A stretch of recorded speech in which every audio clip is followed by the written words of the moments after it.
Department असेल, शिक्षक department असेल, कोणत्याही डिपार्टमेंटची निप्पाणीमध्ये जर लोक आले तर निप्पाणी सोडून जात नाही, हा निप्पाणीचा इतिहास आहे. कारण इतकं प्रेम, इतकी समृद्धी या निप्पाणीमध्ये आहे.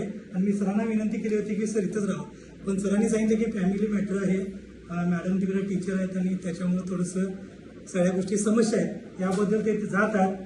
जाण्यासाठी ही शुभेच्छा आहेत. कारण जीवन हे असंच आहे, प्रमोशन आणि बदली ह्या सगळ्या गोष्टी सरकारी खात्यामध्ये अत्यंत महत्त्वाच्या आहेत. आणि या सगळ्या गोष्टी होत असताना असा एक व्यक्ती आमच्यामध्ये लाभला.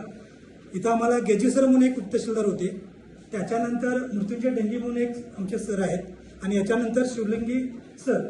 या तिन्ही लोकांचा ज्यावेळी मी विचार करतो त्यावेळी अतिशय शांत स्वभावाची ही माणसं आहेत.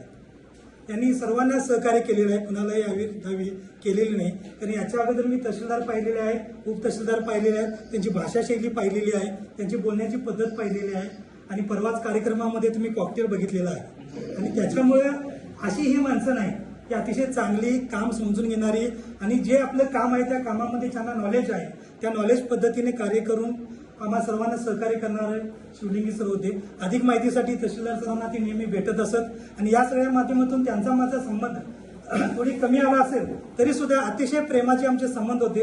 याबद्दल मी सरांना शुभेच्छा देतोय. आणि पुढच्या कार्यामध्ये त्यांना आरोग्य लाभो आणि त्यांचं प्रमोशन हो. आणि पुन्हा एकदा सकाळी सर म्हणाले की मी 1-2 वर्षानंतर जाणार आहे, तसं सरांचं सुद्धा प्रमोशन झालं तर तुम्ही निप्पाणीला यावं अशी अपेक्षा व्यक्त करतो.